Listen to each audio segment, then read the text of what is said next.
Despite what they may claim, most people do not procrastinate because they are lazy. When we procrastinate, we often work intensely for long stretches before our deadlines.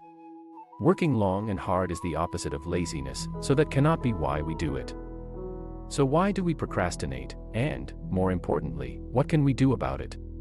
This video explores the science of procrastination and provides 12 practical ways to stop procrastinating. Procrastination is not solely a matter of having poor time management skills but can be traced to underlying and more complex psychological reasons. In reality, procrastination is often a self-protection strategy for people and is more associated with emotional management. For example, if you procrastinate, then you will always have the excuse of not having enough time if you are unsuccessful. And, if we happen to succeed, we will feel much smarter because even without enough time, we still did well. So, based on these examples, either way, we have a built-in excuse. To manage your procrastination, it is first important to understand your procrastination style, which we covered in a separate video. This video covers some practical strategies to manage procrastination. Tip number 1, break your work into little steps. Part of the reason we procrastinate is that subconsciously, we find the work too overwhelming. Break it down into small pieces, then concentrate on one step at a time. If you still procrastinate after breaking the task down, break it down even more. Soon, your task will become more manageable. Remember, everything becomes more manageable when you have clear steps to follow. Tip number 2, change or adjust your environment. If a person is trying to lose weight, they cannot keep unhealthy food in their home and still expect to lose weight successfully. Similarly, you cannot manage procrastination without removing the cues that trigger your procrastination habits in the first place. If you cannot work in public places because of the constant movement and noise, then find a quiet place to sit down and focus. To manage procrastination, you must adjust your environment for visual and auditory distractions. This will increase focus, thus reducing the possibility of procrastinating. By changing or finding a better environment, you can focus more on what is in front of you. Try to eliminate distractions as much as possible by improving your surrounding. Tip number 3, create a detailed timeline with specific deadlines. Research has shown that our brain will use the amount of time we give it. If you give yourself unlimited time, your brain will take unlimited time. This is why having a single deadline for your project is like an invitation to procrastinate. That is because we get the impression that we have time and keep pushing everything back until it is too late. Break down your project as discussed in tip number 1, and then create an overall timeline with specific deadlines for each small task. This way, you know you must finish each task by a certain date. Try to stick to the time limit set rather than extending things even if you feel you can. To help with following your deadline, schedule time blocks and allocate a specific task for them. Tip number 4, eliminate your procrastination pit stops. If you are procrastinating a little too much, maybe that is because you make it easy to procrastinate.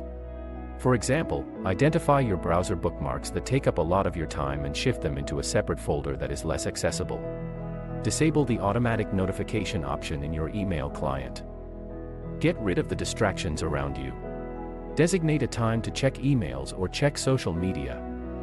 Constantly refreshing your inbox or checking social media will hinder your productivity and increases the probability of procrastinating. Tip number 5, finish your day before it starts. One of the best decisions you can make to avoid procrastination is to plan your days in advance. Rather than frantically figuring out what you will do on any given day, a better way to approach your day would be to take a few minutes at the end of each day to quickly map out the following day. This will serve as your roadmap for the next day. Use a physical planner or your mobile device and plan your day the night before. Choose the most important thing that needs to get done tomorrow and schedule time in your planner. Tip number 6, follow the 5-minute rule. Plan to spend just 5 minutes on the task. This is such a small amount of time, so you will feel you can tolerate just 5 minutes. Then, at the end of the 5 minutes, reassess and see if you can spend just another 5 minutes on the task, and so on. This method follows the Zeigarnik effect, which states that once we start something without finishing it, we naturally tend to finish what we started. Studies also show that our perception of the task changes after we start, and we often end up enjoying the task. This is why the 5-minute rule is powerful. By simply starting a task, even for 5 minutes, you will likely continue what you started or end up finishing it at a later time. Tip number 7. Identifying your prime time. Identifying your prime time, which is the time of day when you are most productive, energized, or creative. Your prime time can be an effective way to manage procrastination. Working on tasks or goals during your prime time allows you to make the most of your natural energy and motivation and get more done. To identify your prime time, try paying attention to your natural rhythms and energy levels throughout the day. For example, do you feel most awake and alert in the morning, or are you a night owl who works best late at night? Are there certain times of the day when you feel more energized or creative?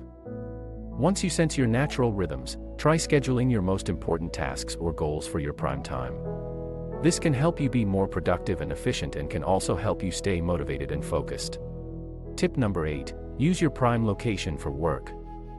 Identifying your prime location, which is the type of environment where you are most productive, can be an effective way to manage procrastination. By working in environments that support your productivity and minimize distractions, you can stay focused and motivated and get more done.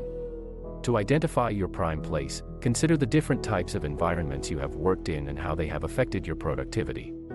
For example, do you work best in a quiet, private space or prefer a more social or collaborative environment? Are there certain types of environments that are more distracting for you? Once you have a sense of the types of environments that support your productivity, try to work in those types of environments as much as possible. Tip number 9. Take breaks in between tasks. Taking breaks in between tasks can be an effective way to manage procrastination.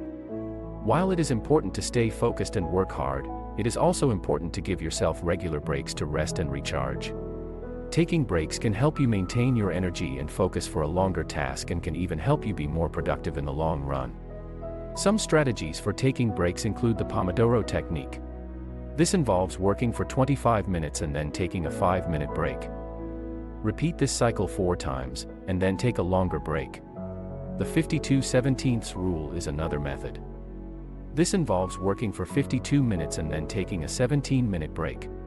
The 20/20/20 rule: every 20 minutes, take a 20-second break and look at something 20 feet away. By taking regular breaks, you can help prevent burnout and keep yourself motivated and focused. Just be sure to use your breaks wisely by avoiding checking social media or engaging in other activities that might distract you from your work. Tip number 10. Avoid multitasking. Avoiding multitasking can be an effective way to manage procrastination. However, while multitasking may seem like a good way to get more done, research has shown that multitasking can be counterproductive. When you multitask, your brain switches back and forth between different tasks, which can be mentally exhausting and lead to reduced productivity. In contrast, focusing on one task at a time can help you stay more focused and motivated and ultimately be more productive.